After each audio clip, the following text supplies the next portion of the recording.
Hello and welcome back, ladies and gentlemen, to another Historical Humans podcast. Today on Season 3, Episode 15, we're going to be talking about one of the greatest American maritime battles fought, one that is commemorated across the country, and one that is truly notable and very timely. But before we get into that, my name's Justin Woods, and I'm joined today by my fellow co-host, Colum Coleman. Aaron will not be joining us today, unfortunately, but we have a lot of Americana here happening at the Battle of Midway. Dun, dun, dun! Yeah, it seemed like a very good topic choice for us to go into with the 4th of July coming up when this video is released, and also the battle happening in June, which is the month that this video will be coming to you if you are watching it when it just dropped. Yay. Yeah, a little bit of circumstance there. The Battle of Midway was fought from June 4th to 7th, 1942. Fun fact, every shall we say source I looked into for this could not decide whether or not the battle started on the 3rd or the 4th, and whether or not it ended on the 6th or the 7th. I can tell you why. I know why. I have the whole thing down here. The international dateline? Yeah, there's the international dateline. And also, are we going from the first to last time someone shot each other, or the first to last time something went under the water? Under the sea. Yeah. Oh, no. There's also some discrepancy of when do you call the end of this battle? When the victor walks away or floats away, I guess. Yeah, it's like, is it the last time a shot's fired or the last time someone sinks? We'll let you decide. All right, so battle took place on Midway Atoll, which is in the North Pacific. And this happened, not that far after the Battle of Pearl Harbor, which was the surprise attack that the Japanese conducted on the U.S. Pacific Fleet at Pearl Harbor in December of 1941. So it's almost like Japan was kind of planning on taking out a majority of the U.S. fleet at the time. That is Japanese naval strategy. The war between the United States and Japan in the Pacific theater has been raging for 6 months. The Battle of Midway will take place between the forces of the United States and Japan, specifically the Japanese Empire. Now, up to this point in the war, things have been going pretty much all Japan all the time. They have successfully devastated the U.S. Pacific Fleet during their raid on Pearl Harbor in December, and they've just won relentlessly across the Pacific. There have been numerous acts of valor from individual ships and outposts, but each one has time and again been systematically identified and crushed by the Japanese forces. There's one particular island, in a little aside here, that I do remember piquing my interest and hearing a lot about, and I can't remember the name of it right now, but effectively, the U.S. forces there are the only force that gets attacked by the Japanese fleet and starts holding out. So much so that the U.S. begins to send aid to them, like sends a fleet to relieve this small outpost, only for it to get turned back halfway through because the island has fallen to overwhelming Japanese firepower. Yeah, it's not very uncommon for the Japanese to target very strategic locations. And kind of circling back to Pearl Harbor for a brief second, one of the biggest downfalls of Pearl Harbor was that when they bombed the harbor, they actually missed because a good portion of the fleet had been out on a training exercise that week. So their planning had kind of faltered a little bit, meaning that the U.S., while limping and while damaged and struggled to get a couple of ships up to San Diego for repair, still had a lot of valuable assets presently. And the Japanese, they island hopped and they conquered and they went unrelenting. And one of my personal favorite things about the war that not many people talk about is the Aleutian Island campaign, where Japanese soldiers conquered and and stayed But in Alaska. yeah, for most part. Fun fact: the Aleutian Island campaign is launched as a Japanese diversionary tactic to lure American ships away from Midway. Uh, that is a fun fact about that. But yeah, the and also speaking to Pearl Harbor, some of the ships that were supposed to be in Pearl Harbor when the Japanese attacked, namely the U.S. aircraft carriers, Yes. um, they will be taking part in the Battle of Midway, and they will be seeking vengeance for their brethren. They will seek vengeance, and they will have it.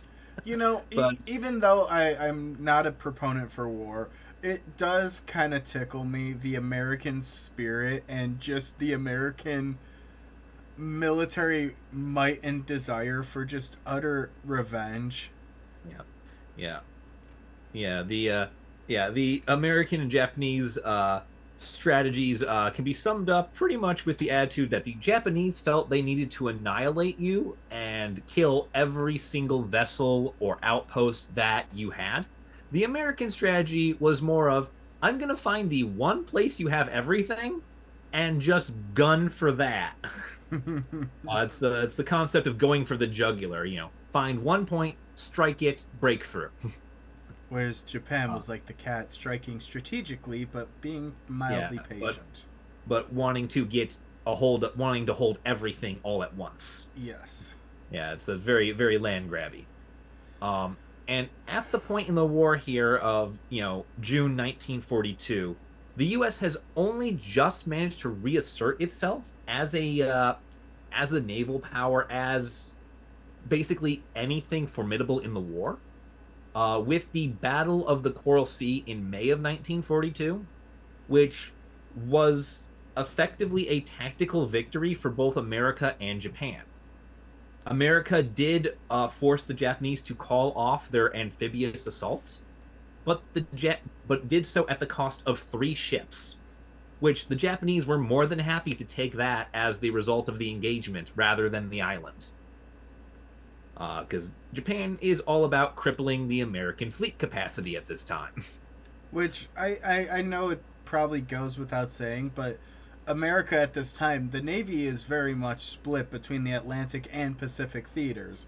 The Atlantic side of thing, they're currently supporting the war effort in Africa and Southern Europe, and they're currently trying to suppress the U-boat threats that are happening in the North Atlantic. So there's the Japanese are able to focus 100% of their efforts on this campaign, whereas the Americans kind of had to juggle and play both. But Yeah, the Navy played so much of the role in the battles in the victories in the Pacific theater.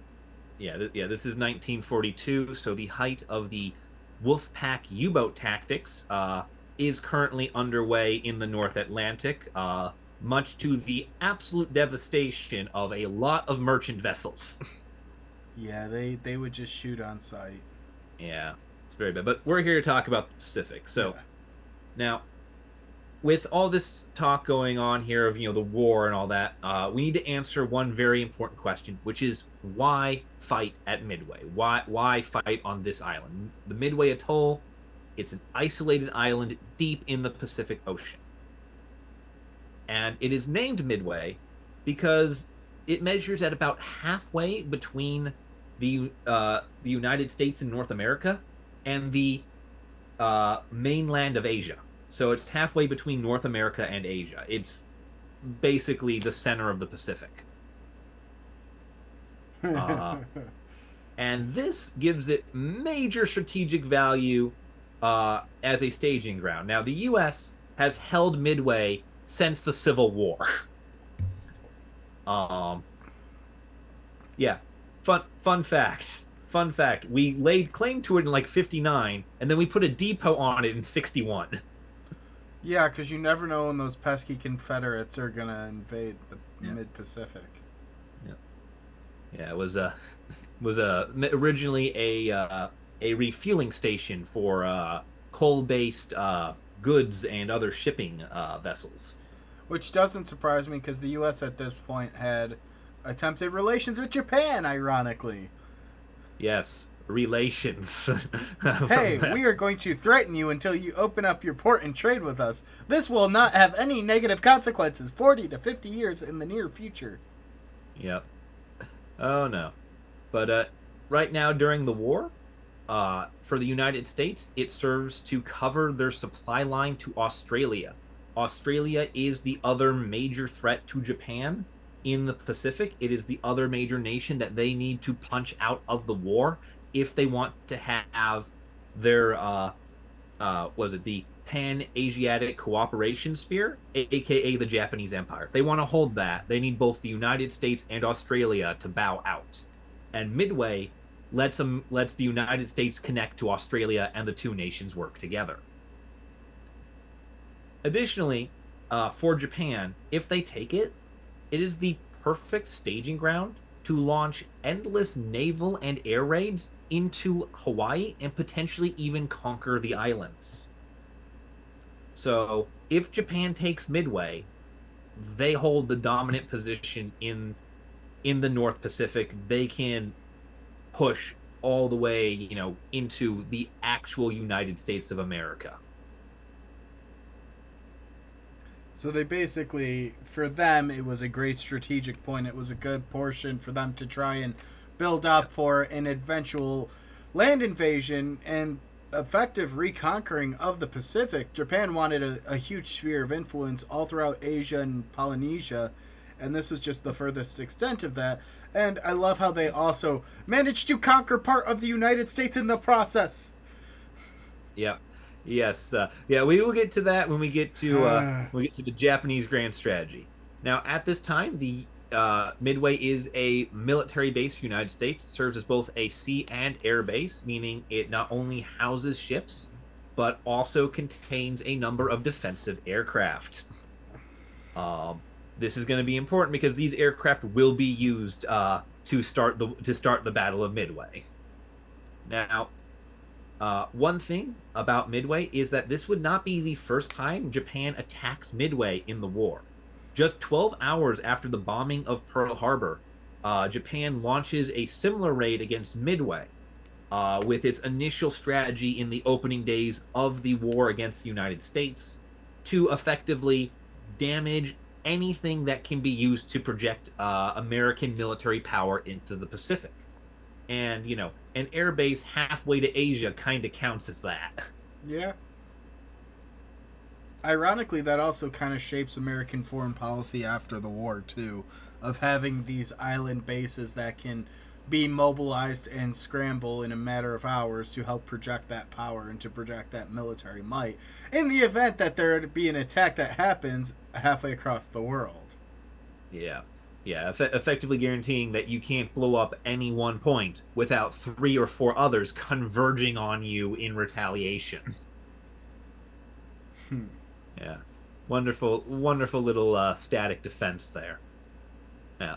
Now, going into the Battle of Midway, we're going to talk first about the Japanese strategy. Japan is the aggressor in this battle. They are the ones coming to Midway in the hopes of conquering it. So we're going to start with what are they thinking with trying to take this island, this atoll?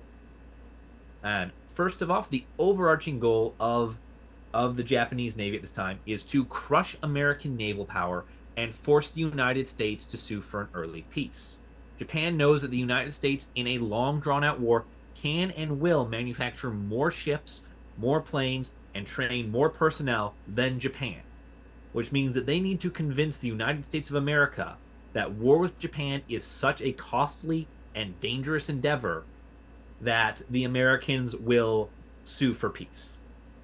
And Japan is very confident that they can make this happen, because the Japanese Navy has not been defeated in battle for 50 years. Which, keep in mind, the Battle of the Coral Sea does not count as a defeat for the Japanese Navy, since they, destroyed the American fleet sent to intercept them, even though that fleet succeeded in its objective of stopping the amphibious invasion.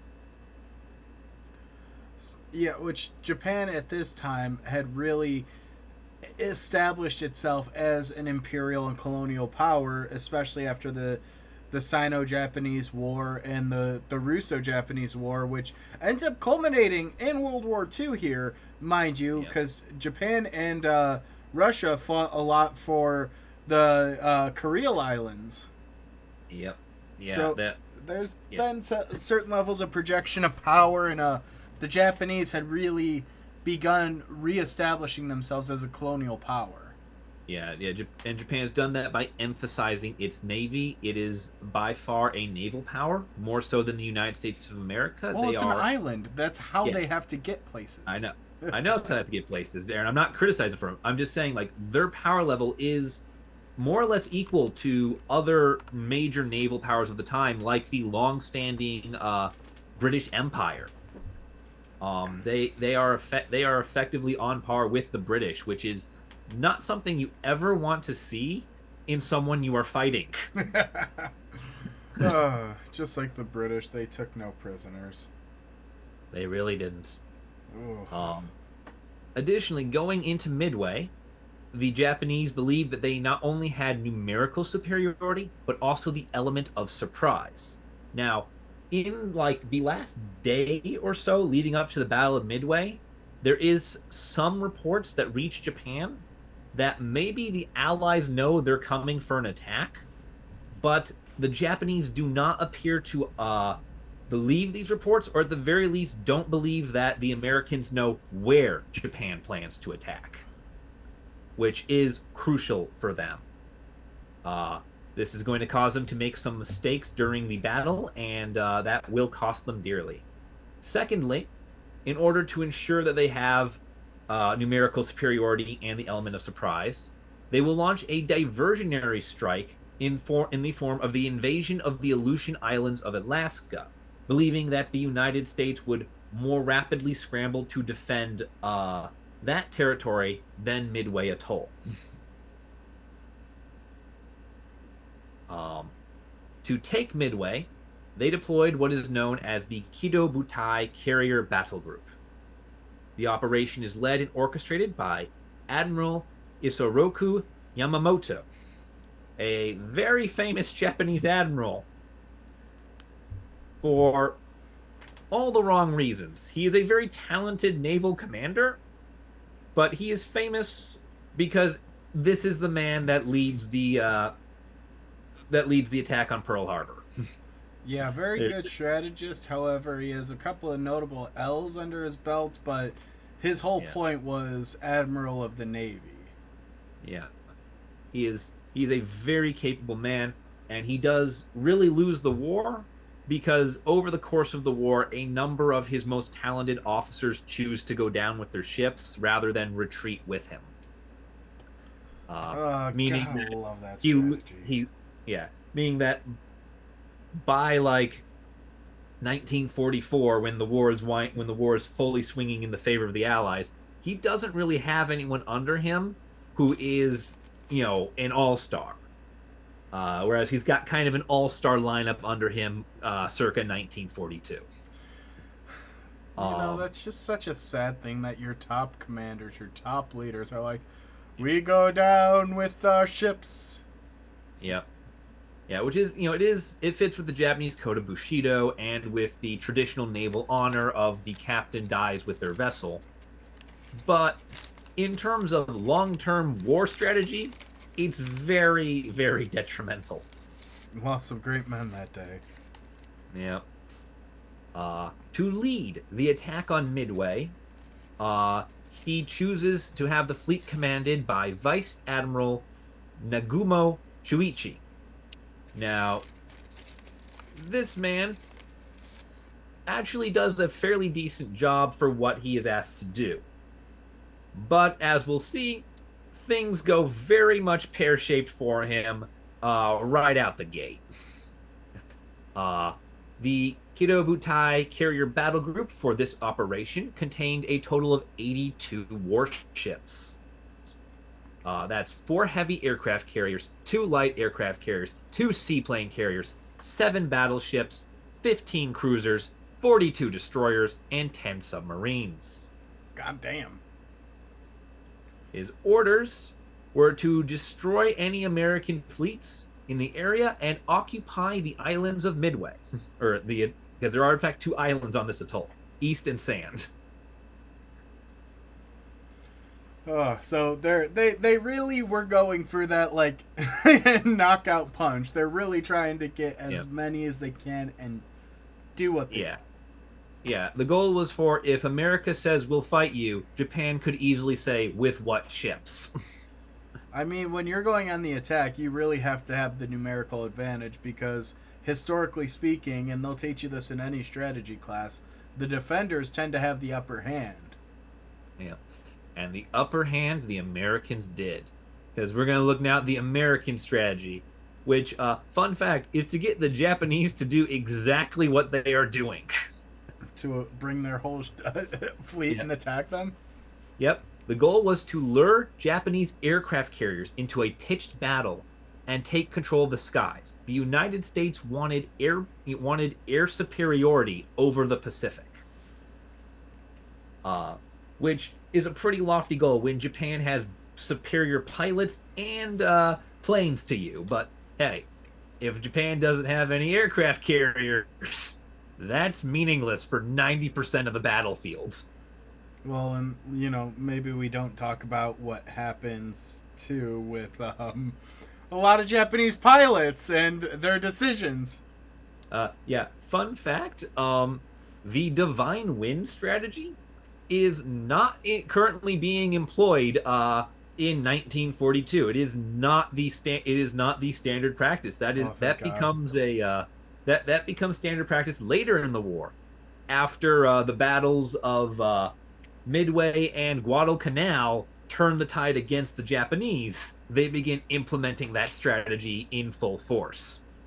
Oh, because then they need an upper hand. They need something Yeah, that'll really work in their favor. And man, do yeah. they go for a method that really puts shock and awe out there. Yeah, yeah. Don't get me wrong. At this time, the Japanese are still very willing to employ this strategy by doing things like launching ships without enough fuel to get home and things like that. So they're very willing to do this. They do this at Pearl Harbor, but it is not the standing practice for an air raid to just, you Divine know, wind. Yeah. to go for the divine wind strategy. Okay. Um, yeah, we're not gonna say you're not gonna say the word here. I feel like we're just choosing not to, and it's just gonna be a meme at this point. We're gonna get a million comments that are like, "Why didn't you say this word?" It's like, well, we did. Yep. If you know the meaning. Yeah, yeah. We translated into English. Oh no, you bastards! How could you? Yeah. Now, now Speaking of translations, speaking of translations, the thing that the U.S. has in its pocket as its sort of trump card here is that the United States has broken Japanese naval code JN25, which Japan believed to still be secure, and thus we're still using it in operations.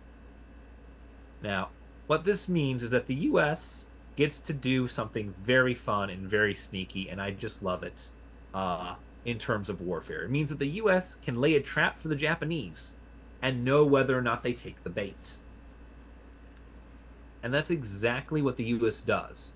The US this allows the US to choose Midway as the site of the battle.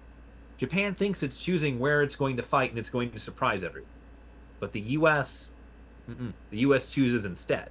And they do this by ordering Midway to announce an emergency broadcast saying all of our water purifiers have broken. We have no fresh water. Uh, you know, this is a crisis.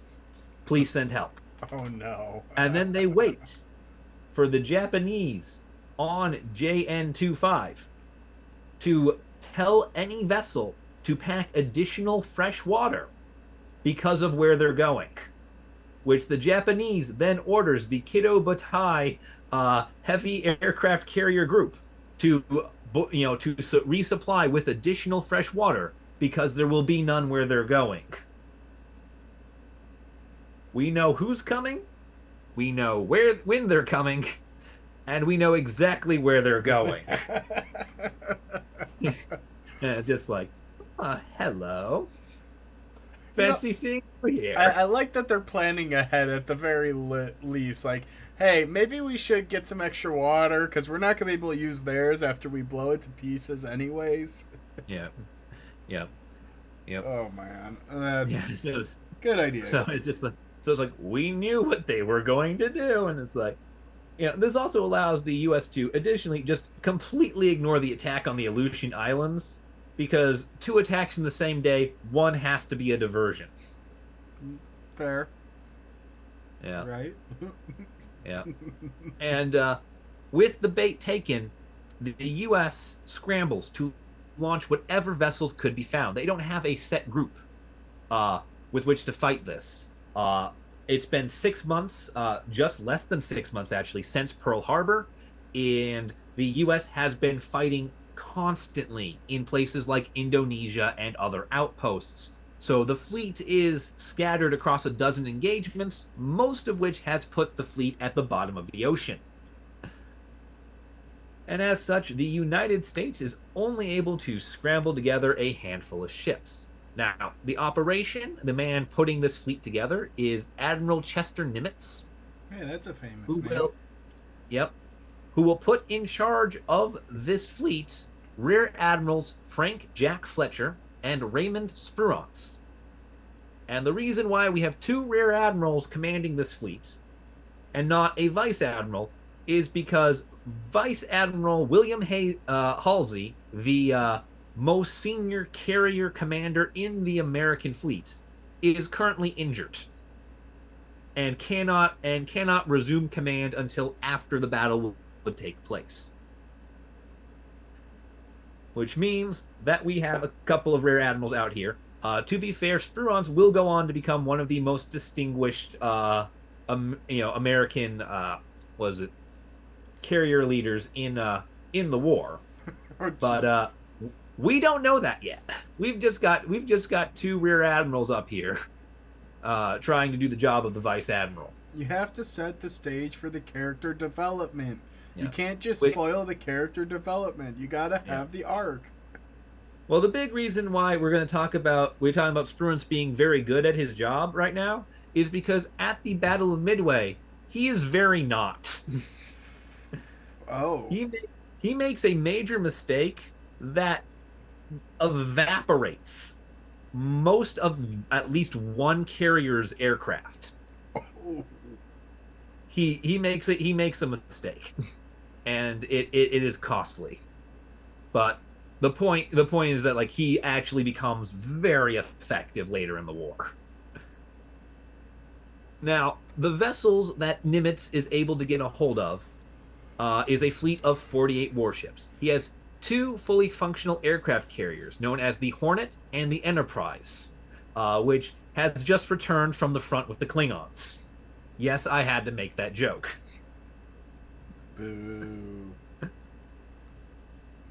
And he has one heavily damaged aircraft carrier, the USS Yorktown. Now, the Yorktown, less than a month, I think actually less than 2 weeks prior, had been so badly damaged at the Battle of the Coral Sea that the Japanese listed it as sunk.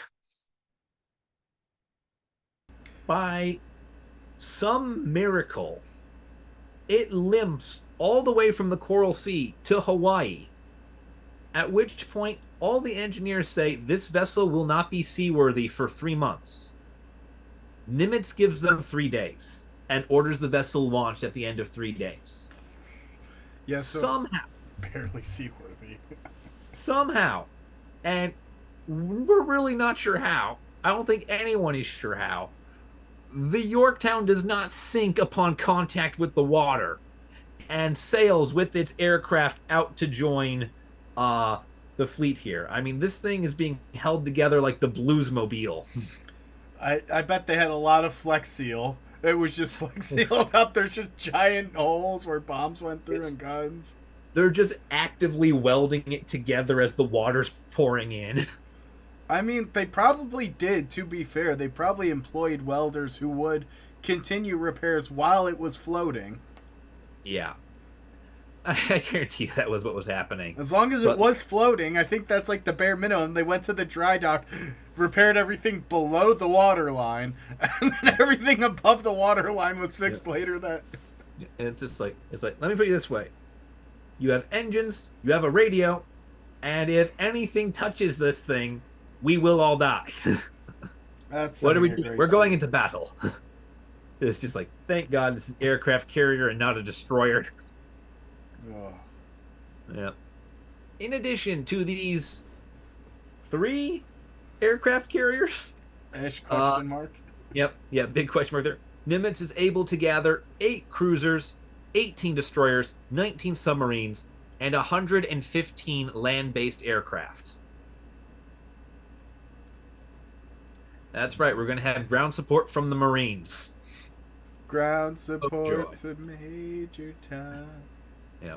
Now, they deploy to wait for the Japanese fleet to a rendezvous point named Point Luck, 350 miles northeast of Midway. And they named it Point Luck because they're outnumbered like 2-1 at this point, and they need all the help they can get. We're coming from Point Luck. Oh, wish us good luck. Yeah.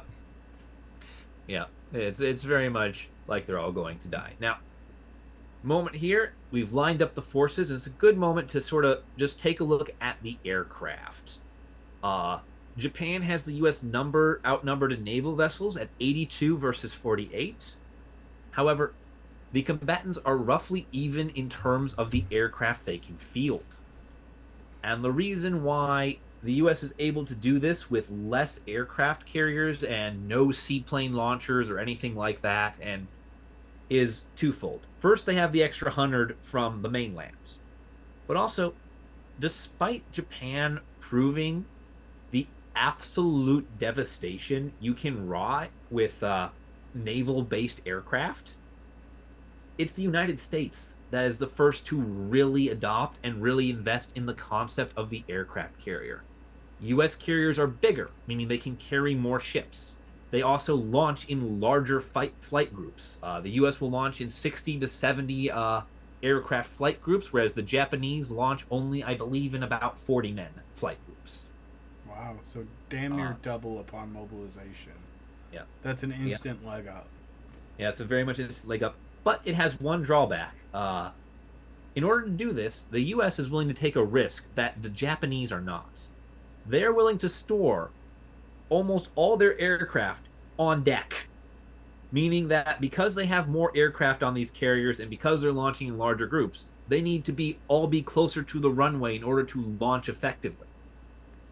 Which means that if they are not already airborne when an attack comes, not only is your carrier exposed, but all of your airplanes. So even a minor hit on the carrier could be devastating to your aircraft capacity.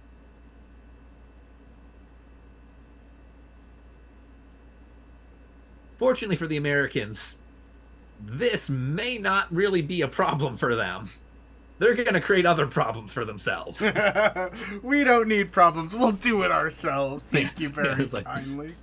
Yeah, it's like that is a very major weakness that the Japanese will not get to exploit. And it's very much one of those things where, like, if the Japanese did manage to find, say the US carriers first and did manage to launch at them, it's very likely that there would have been nothing left after the first raid. Oh God. A lot of I know a lot of it does contend on genuine luck. Yeah. But there's a lot of instances in this period of time where the United States really got lucky. Yeah. And honestly, in the Battle of Midway, the strategy, the fleet composition, the massive size of force that both sides are committing to this, this is an all or nothing operation for both sides. If the American fleet is annihilated at Midway, the U.S. will not be able to contest Japanese incursions into Alaska, Hawaii, the Philippines. They just won't. They just won't have the manpower. They won't have the support. They won't have the supply lines. Well, If the Japanese lose this, they lose all momentum in the Pacific.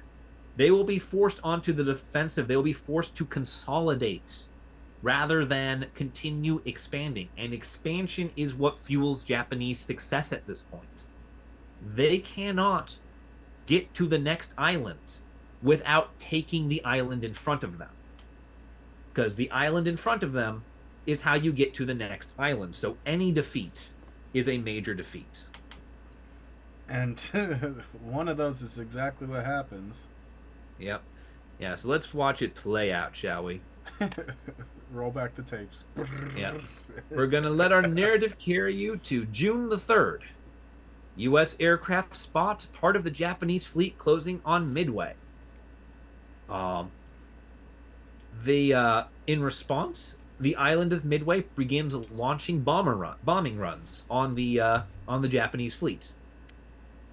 There is not a single effective hit.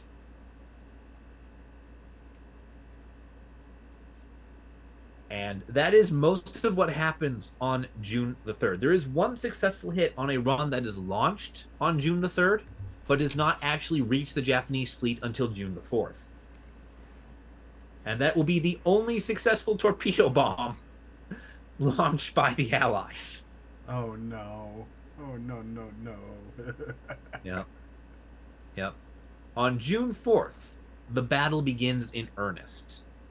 The Japanese know they're in the right place because there's these land-based aircraft trying to bomb them. And the U.S. knows the Japanese have arrived because they're launching land-based aircraft to bomb the Japanese. At 5:45 a.m., aerial reconnaissance reports a Japanese air group inbound to Midway. The actual report appears somewhat panicked, as it replies that there is a massive group incoming. The aerial reconnaissance plane really does believe that Midway is about to be overwhelmed, and it kind of is. Oh man. At 6:15 a.m., there is the first contact between the Japanese and the Marine aircraft launched to intercept them. And when we say massive, we actually get our first estimate of the numbers here. The Marines launch two flight groups, two squadrons of 12 aircraft, so there's 24 craft for the Marines. They're outnumbered 4-1 going into this engagement. As 96 Japanese Val and Kate bombers with a screen of 0 fighters descend on the U.S. Buffaloes and Wildcats. And it is a massacre for the United States. Yeah, 4-1's not good odds. Yeah, 4-1's not good odds. Additionally, Buffaloes and Wildcats are very much inferior to the Japanese Zero. The Zero is lighter, it's faster, it's more maneuverable. There's an old adage from the war that says don't turn with a Japanese fighter. And the reason for that is because he'll turn right, you'll turn with him, and he'll turn 2 more times before you can complete your first turn and shoot you in the back. That's how much faster the Zero is compared to the Buffaloes and the Wildcats. Jeez. Meaning that if you're engaging with the Zero, your only hope is a strafing run and just hoping you hit one. You cannot dogfight these fighters, and it really doesn't go well. By 7 a.m., Japan has shredded the U.S. air screen and bombed Midway's anti-air defenses. Japan only loses 10 aircraft in this assault. Which, 10 aircraft down is good and all, but, this was the garrison of Midway. And that's all you could take. Plus 10 out of 96. That is, less than a 10% efficacy rate. That is insane. The rate of Japanese losses is mostly due to it being a target-rich environment for the American fighters and gunners, as opposed to actually beating one-on-one engagements. Which, I admittedly, the armchair historian the armchair in me, general here, the armchair general in me. I'm like, it would be kind of awesome to be in those anti-aircraft batteries, just firing away at just a cloud of inbound bombers. It's not fun. It's like fighting hornets with guns. And yes, the hornets have the guns. I don't know. Just part of me is like, that challenge, that idea would be kind of entertaining. I know it's a life or death situation. I know it's very serious, but just like the video game player in me is like, I could sit there and just do boom, boom, boom, Yeah. boom, boom. Yeah. Yeah. This is Justin trying to get sponsored by World of Warcraft. I know his game. That's World of Warcraft is totally different than this. Unless you're trying to say like World of Tanks or something like that. Which, if anyone wants to sponsor us, email us. I did it wrong just so you could object to me. I'm not gonna lie. I did it wrong just so you would fight me. I thought it was too funny not to get it wrong. We are not sponsored. We are not sponsored. Yeah, Yet. we're very sad. Anyway, now the light defense of Midway. The reason why this is a defense is because the U.S. fleet and most of the fighter bomber squadrons are not deploying themselves to protect Midway from the Japanese airstrike. They're deploying themselves to destroy all the carriers that the airstrike comes from. Now, the first wave of U.S. bombers in the counterattack scores, once again, no hits. And the reason why we keep talking about the U.S. throwing bomber squadrons into this Japanese meat grinder and doing no damage is due to a very infamous type of ordnance, the Mark 13 torpedo. Oh, no. This torpedo was so bad, it produced more defective warheads than active ones. This was effectively throwing 10 pounds of lead at a 50-ton ship and hoping that when it bounced off, the ship fell over. God, what made them so poorly designed? I'm not entirely sure, but I believe there was issues with both its depth reader and with the impact basis on the warhead. As the warhead, as I understand, was designed to go off when it detected that it was, one, in water, and two, hit something at speed. And neither of those functions worked. Oh. The torpedo couldn't tell it was in water, and it couldn't tell if it hit something. Oh, no.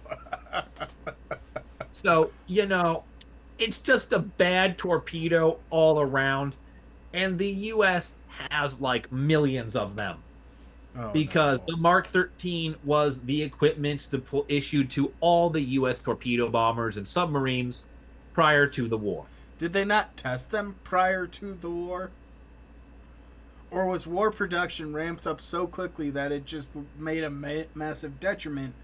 Or is it a combination of both? I don't know. I suspect that the, shall we say, demonstrations that were used to sell them to the U.S. Army were slightly fudged. Oh, jeez. I personally blame a combination of capitalism and just lack of due diligence on the U.S. On whoever is buying these things. Yeah, but that cost a lot of American lives. A lot. Oh, it will. It's about to cost 35. Oh, no. In under 10 minutes. This faulty design is going to kill 35 people in under 10 minutes. And it's going to be our people. Okay. Yeah. But before that happens, Nagumo, in charge of the Japanese fleet, orders a second airstrike on Midway. He believes the U.S. fleet is still docked in Hawaii. And scouting reports support this. They're flying over a territory larger than the British Isles. They do not encounter the 50 ships that are being sent against them, so they believe that no ships have been deployed in the area. The Japanese have come to Midway with the element of surprise. Victory is assured. It's the final countdown. Yeah. Yeah. However, this air raid, this mysterious air raid, proves to him that some of Midway's defenses have survived the first run. So he orders his reserved torpedo bombers to switch their torpedoes to bombs so that they can be redeployed not against an impending American fleet, which he believes is not coming, but against the ground defenses of Midway in order to pummel them into submission. Halfway through doing this, at 7:45, there are reports of a fleet of 10 U.S. warships steaming towards Midway in an effort to engage him. They are closer than expected, and Nagumo thinks, this is the American fleet. They have come. And he has a is this all you can conjure Saruman moment of 10 ships against my 82? I shall crush them. And so he orders that all rearmaments from torpedoes to bombs be halted, and that all vessels still with torpedo bombers launch.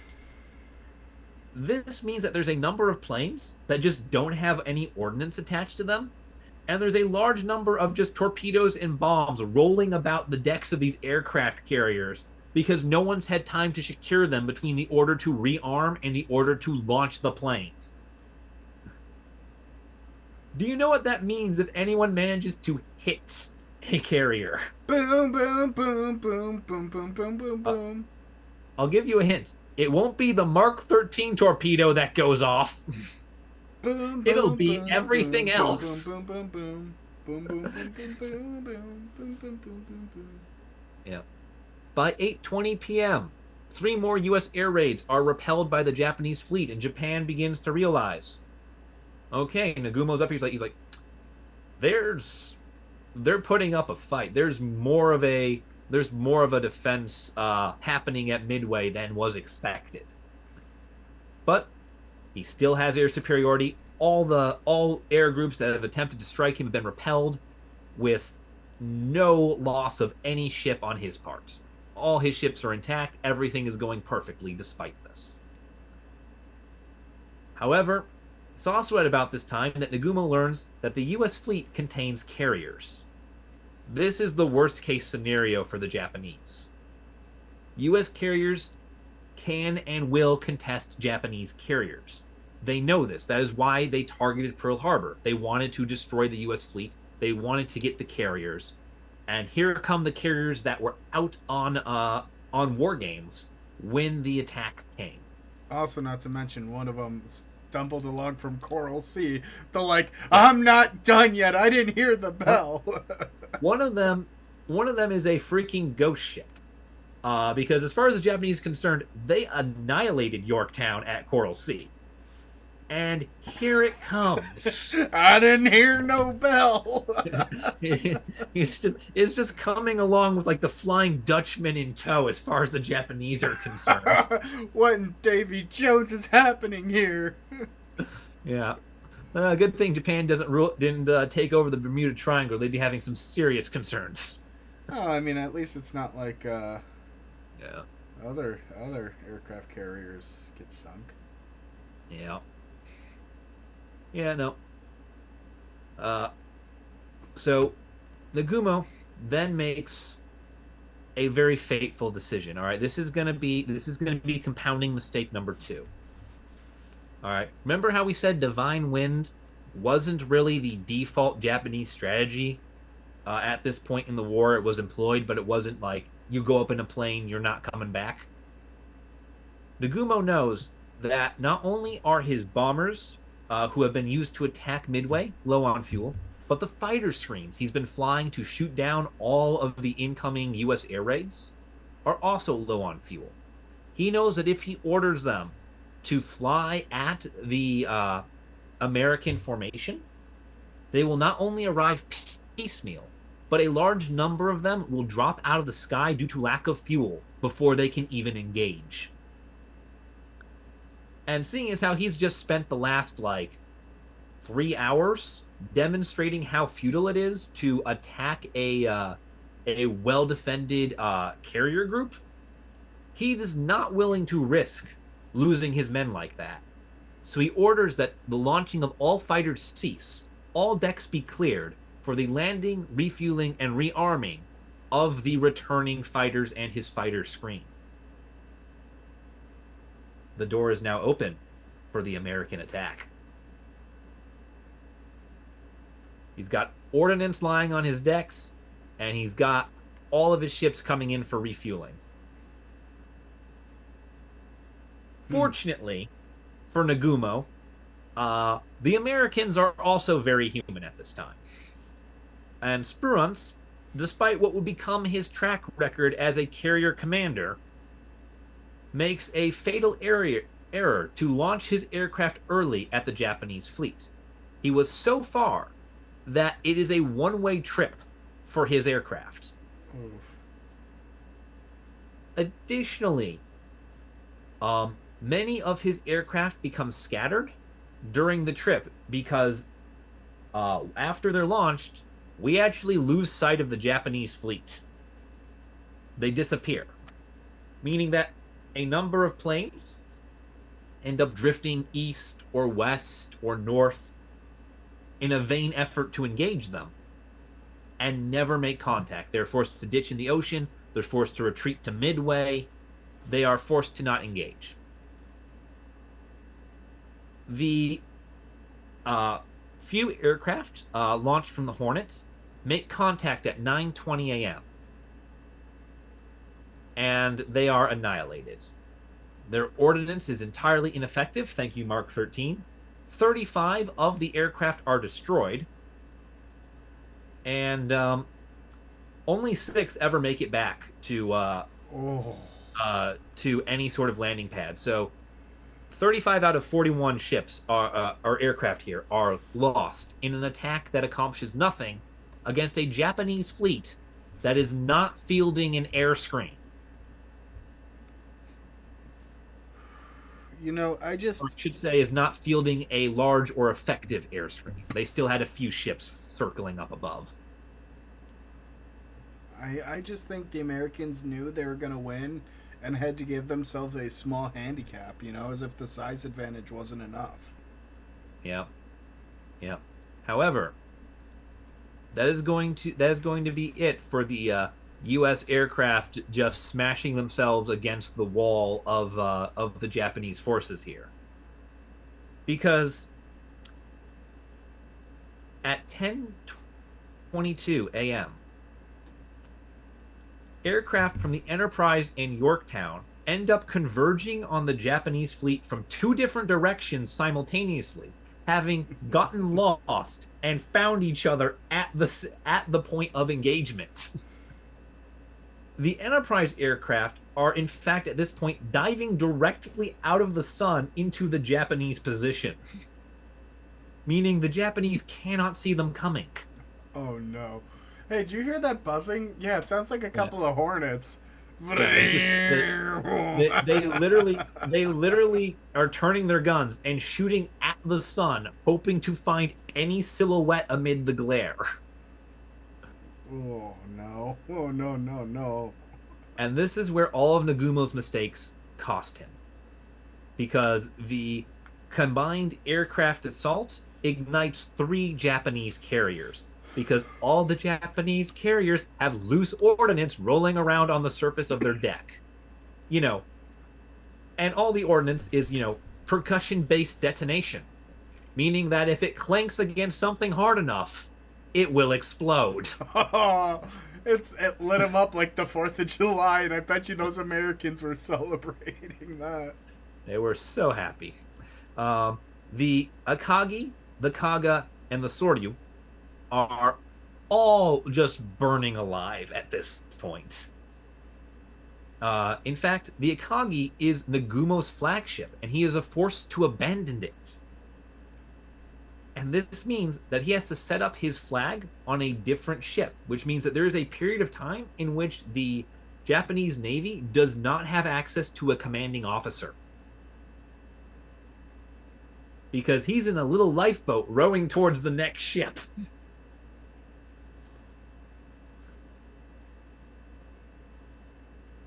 Now, this attack leaves the Hiryu as the last standing carrier. And the commander of the Hiryu, he's a very smart man. He will not survive this battle, but he's a very smart man, and this is how he proves it. Okay.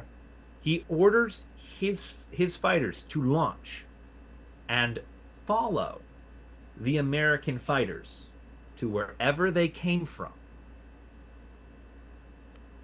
And it so happens that he follows fighters from the Yorktown, which has broken off into a smaller secondary group from the main fleet, and proceeds to bomb the Yorktown into oblivion. By 2:50 p.m., the order to abandon ship is given on the Yorktown as she is battered by the Japanese bombs. Fun fact: she will stay afloat. This Oh. still not seen. The Yorktown is forced to abandon because she is structurally unstable and listing, and cannot be used as a functional aircraft carrier. But she is not in. She is not at the bottom of the sea yet. Yeah. Now, the U.S. locates the Hiryu at 3:30 p.m. and by 5 p.m. they've retaliated and sunk the carrier. They they've had it's like, oh, we missed one. Thanks for telling us, and immediately start hunting the damn thing. Now, at 5 p.m., the United States disengage. They call back all their fighters after the Hiryu is bombed, and they pull their ships back out of pursuit. And the reason why the Americans do this is because they are still afraid of the Japanese. Japan has a reputation at this point of excelling in night engagements. They will seek out and engage ships at night and sink them. Additionally, even though the US has crippled the aircraft and the carriers of the Japanese fleet, they are still outnumbered almost 2-1 in terms of ship-to-ship power.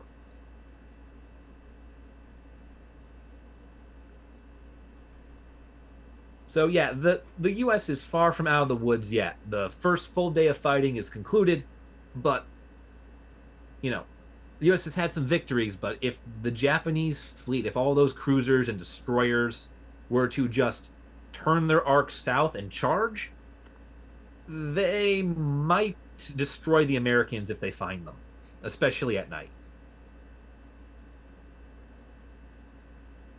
However, on the 5th and the 6th, fighting does resume.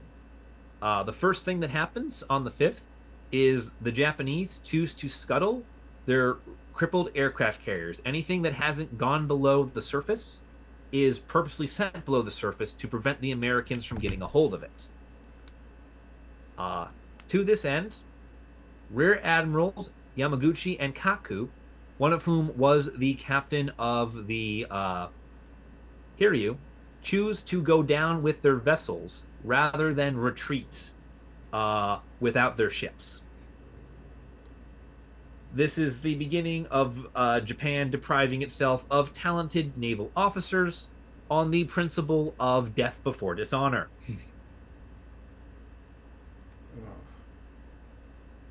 The U.S. fleet. Oh, sorry. You can stop. I've been monologuing. I was just saying, like, great way to lose some of your top officers. Yeah. And I had read up on the Yorktown there briefly. I was kind of interested. Yeah, I know we're going to cover it here in a minute. Yeah, the Yorktown's a very fun one, yep. The U.S. fleet, with the break of day on June 5th, begins to pursue the Japanese, where they sink the cruiser Mikuma, and they damage the cruiser Mogami, as well as destroyers Asashio and Arashio. Yeah, real alliteration there. Yeah. The Japanese had a fun habit at this time of naming a lot of ships, having naming schemes for ships of different classes. Like, for example, any support ship will always have the name Maru at the end of it. That's how like the U.S. naming ships after great leaders, generals, after states. Yeah. But this is a little bit more of like, you know, if it's only like saying only a battleship can be named after a U.S. state kind of thing. Yeah. Only a support ship will have the name Maru at the end of it.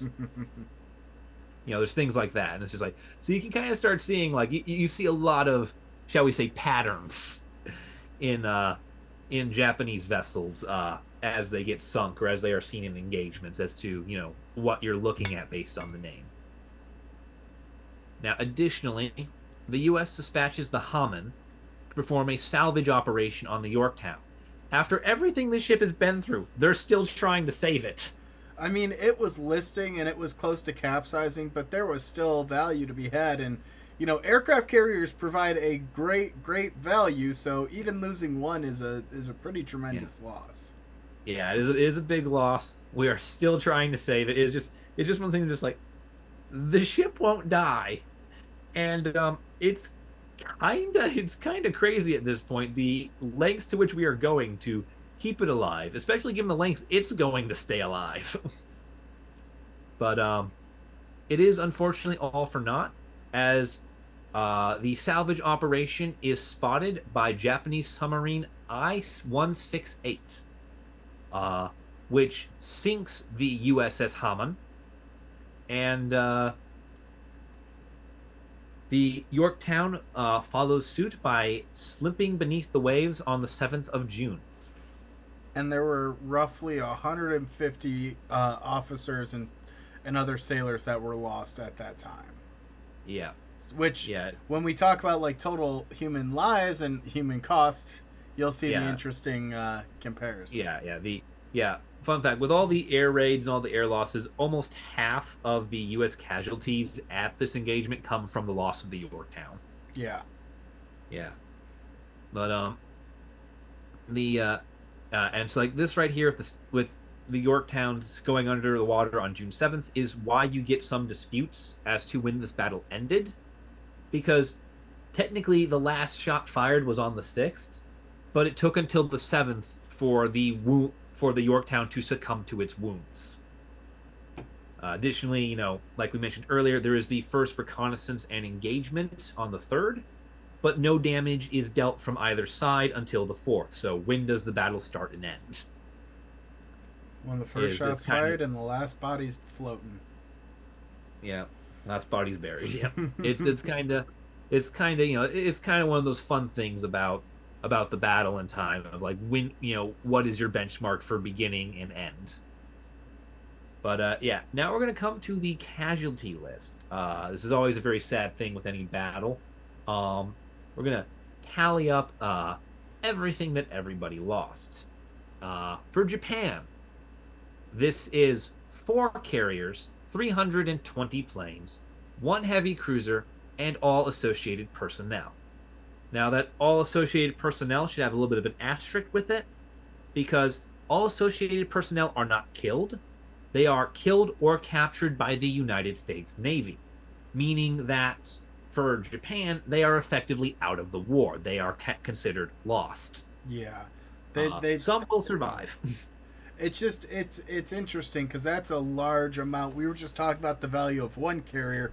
4 carriers, 320 planes. Like, doesn't matter what your wartime production was, to get that many planes and to get that many carriers is going to take a lot. And it crippled Japan's projection of power. Yeah. Not to mention making them. Training people to use them is a costly and time-consuming endeavor that requires you to already have the plane.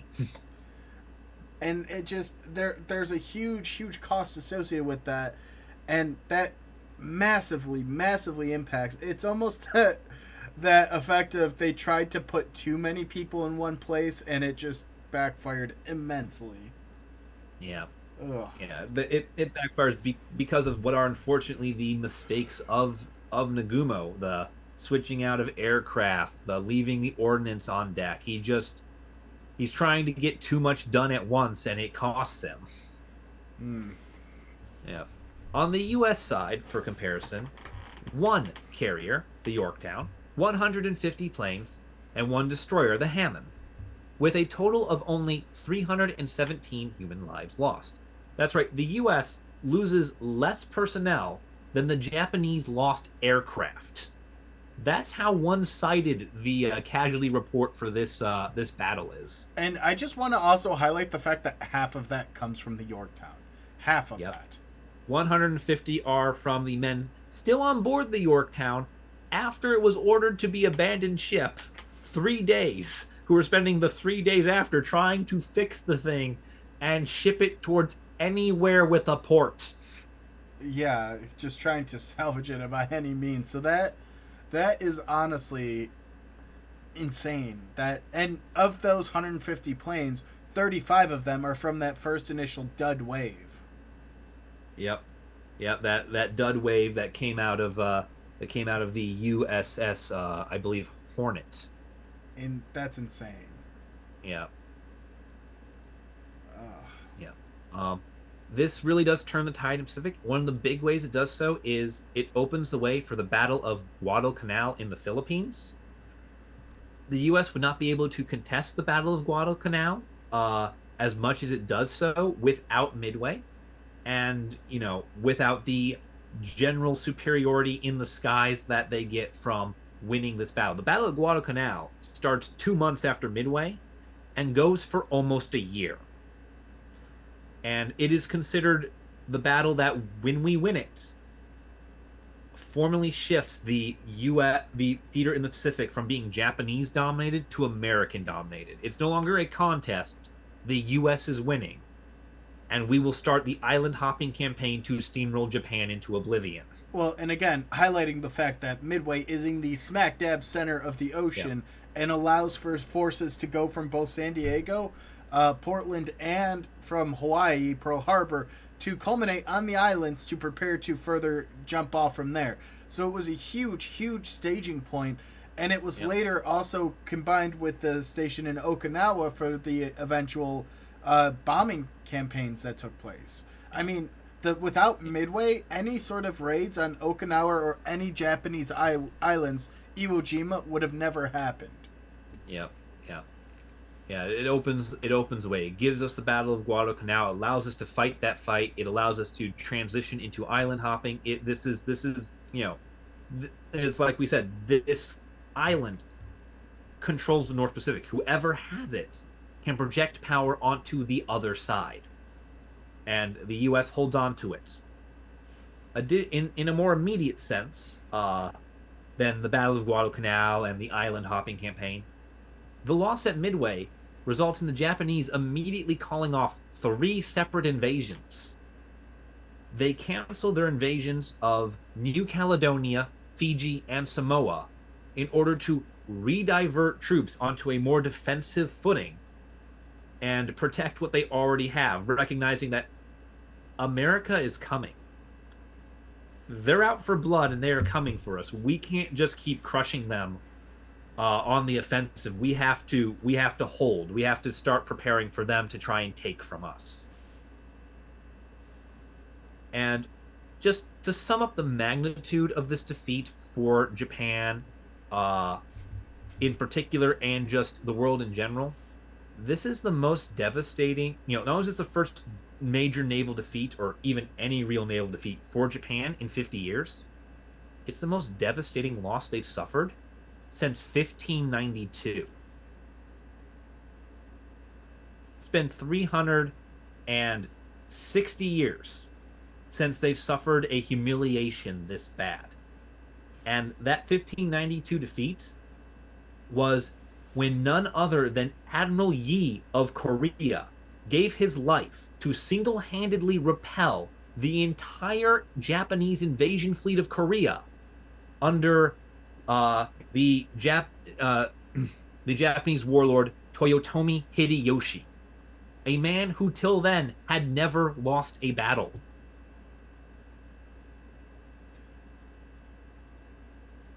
Damn. That is that is the benchmark that Midway achieves. Admiral Yi is in of himself a legendary figure. Toyotomi Hideyoshi is a legendary figure.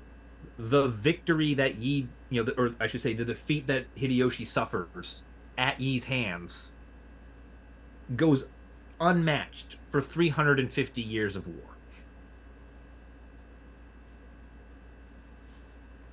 That's how bad this is for Japan. So Japan faced a pretty embarrassing loss, and the thing that blows me away is that it was an offensive battle. It wasn't even a defensive battle that they lost. This was purely them trying to be overcocky and overconfident and just biting them in the ass in the millionth degree. It's the same. It's ironically the same thing that happens between uh Toyotomi Hideyoshi and Admiral Yi, because it's that battle is Hideyoshi's invasion fleet gets ambushed by Yi's counter fleet, and Yi proceeds to chase them all the way back to the Japanese islands. uh, uh, yeah. Only unlike with Yi's battle, the Japanese don't get the consolidation prize of killing the enemy commander. yeah, So they don't even get that little win. They just lose. But yeah, that I think actually ties it up quite nicely here. Eh? What do you say? Yeah, I think that is the Battle of Midway. It's one of the most important battles in the 20th century. It definitely shaped the outcome of World War II and the future of the world as we know it today. Without this, we wouldn't have won the war in the Pacific and the battle with Japan. I mean, who knows where we would be? Honestly, the war would have probably projected by many years of the U.S. just getting hammered and desperately trying to push more warships out until either everyone converges on the Pacific after the defeat of Germany, or the U.S. finally tires of war and the rage of Pearl Harbor subsides from the absolute body count that would be happening. Either way, it would not have been pretty. And the thing I like, and we kind of brushed upon it again, is the Aleutian Island campaign. I mean, if they succeeded in the Battle of Midway, the United States didn't have the forces to reinforce the Aleutian Islands. They could have used that as a genuine land invasion of the U.S. Like, let's not shy away from that either. That's kind of scary that they were on American soil. Yeah. Which, a fun fact about the Aleutian Islands at this time, well, Alaska is an American territory. It is not considered a state yet. And that's as it does not 1959. Yeah, 1959, which means that which is part of why Japan thinks they can get away with attacking the Aleutian Islands and Pearl Harbor and Hawaii, is because, just like how up until the end of the war, the U.S. never sets foot on what is native Japanese soil, the Japanese are going, well, we never attacked you in an American state. So you shouldn't be taking as much offense to this as you are. Why are you still taking offense to this? Please stop. Yeah, why are you upset about this? Come on. Yeah, it was part of their thinking was these aren't U.S. states. The U.S. doesn't care about them as much as a state, and thus they felt that they could get away with sending these messages. Turns out they were wrong. Yeah. Yeah, it's like, turns out they forgot about how absolutely personal FDR was going to take the whole thing. Just Americans in general. Like, we could do the most awful things, but the second you tread on our territory, we're like, hold on. Everyone comes together. The whole community unites. That is the law of empires. We can hate each other as much as we want, but we hate everyone else more. And on that perfect note, thank you guys for watching. We'll see you in the next episode. Peace.